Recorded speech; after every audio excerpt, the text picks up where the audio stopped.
So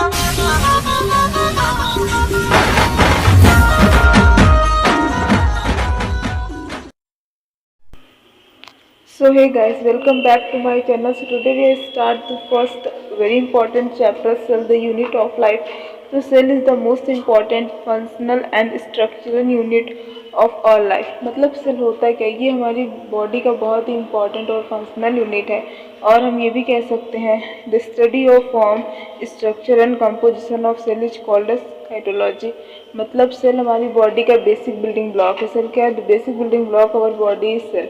जो number of cells होते हैं उनसे मिलकर हमारा क्या बनता है? नंबर ऑफ सेल्स से मिलकर हमारा टिश्यू बनता है। और जो हमारे नंबर ऑफ टिश्यू होते हैं उनसे मिलकर हमारा एक ऑर्गन बनता है। And the number of organ make the organ system and the organ system make the organism that we are. ये होता है पूरा प्रोसेस ऑफ द सेल। और जो सेल होते हैं, जब जब हमारा बर्न हुआ था तो हमारी बॉडी में ऐसे सिंगल से जाइगोट का फॉर्मेशन हुआ था, लेकिन धीरे धीरे वो जो है हमारे यंग एज तक जो है ट्रिलियंस ऑफ द सेल्स हमारी बॉडी में आ गया है फ्रॉम वो एक सेल से। ये होता है सेल का प्रोसेस। और सेल हमारी बॉडी के लिए बहुत ही बेसिक बिल्डिंग ब्लॉक है। ये हमारी बॉडी के लिए बहुत ही इंपॉर्टेंट है। ये कह सकते हैं कि जैसे कि एक हाउस के लिए ब्रिक इम्पॉर्टेंट होता है, वैसे हमारी बॉडी के लिए cell, because it is the very important and functional unit of our body. और जो सेल होता है, सेल को डिस्कवर किसने किया था? Robert Hooke. और जो सेल होता है, cell is the structural and functional unit of life and in unicellular organism like amoeba हो गया, पैरामीशियम हो गया, ईस्ट हो गया, बैक्टीरिया हो गया। मतलब जो ऑर्गेनिज्म होते हैं दैट वी आर, ऑर्गेनिज्म के दो टाइप होते हैं, unicellular organism and multi cellular organism. Unicellular organism होते हैं वो जो है सिंगल सेल से मिलकर बने होते हैं, like amoeba, paramecium, east, bacteria, etc. और जो मल्टी सेलुलर ऑर्गेनिज्म होते हैं जैसे कि एनिमल्स, प्लांट्स एंड वी, हम लोग जो है ट्रिलियंस ऑफ द सेल से मिलकर बने होते हैं, यानी कि दो या दो से ज़्यादा, तो उसमें ट्रिलियंस आता है। तो ये हुआ जो है इसका मल्टी सेलुलर ऑर्गेनिज्म का। तो ये होता है unicellular and multi cellular organism का पूरा प्रोसेस, कैसे कैसे दो पार्ट होते हैं, किसमें क्या क्या आता है, कैसे कैसे उसमें सेल्स इन्वॉल्व होते हैं, किस तरह का उनका डिफ्रेंशिएट होता है फ्रॉम ईच अदर। ये सब होता है हमारे सेल और सेल के टाइप्स और ऑर्गेनिज्म के टाइप्स के बारे में।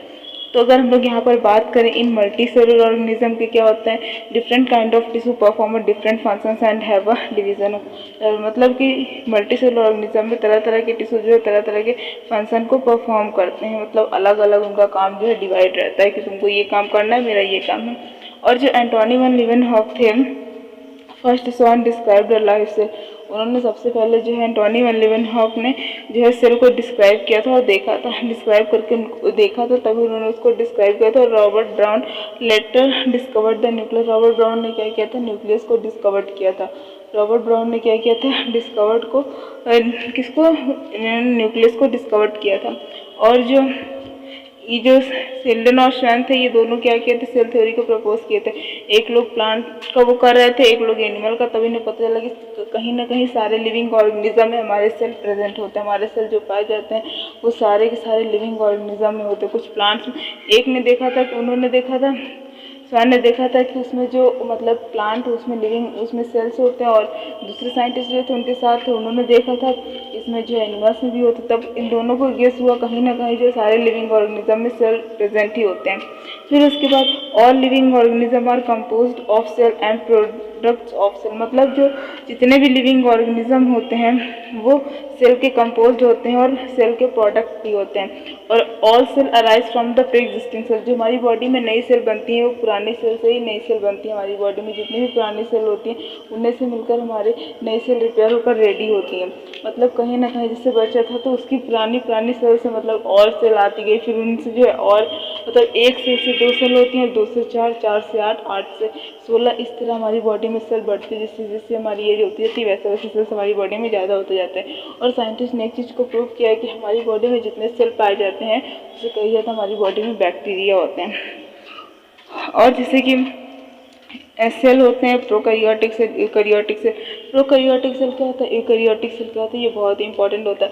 तो इसको हम लोग पढ़ेंगे नेक्स्ट वीडियो में, बिकॉज प्रोकैरियोटिक सेल और eukaryotic cell these are the type of cell and it is very important for us and also for the exam perspective. So we will meet on the next video with prokaryotic and eukaryotic cell. तब तक के लिए आप लोग इस video को पूरा complete देख लीजिएगा और वीडियो को लाइक शेयर और चैनल को सब्सक्राइब करना मत भूलिएगा। Bye bye, take care.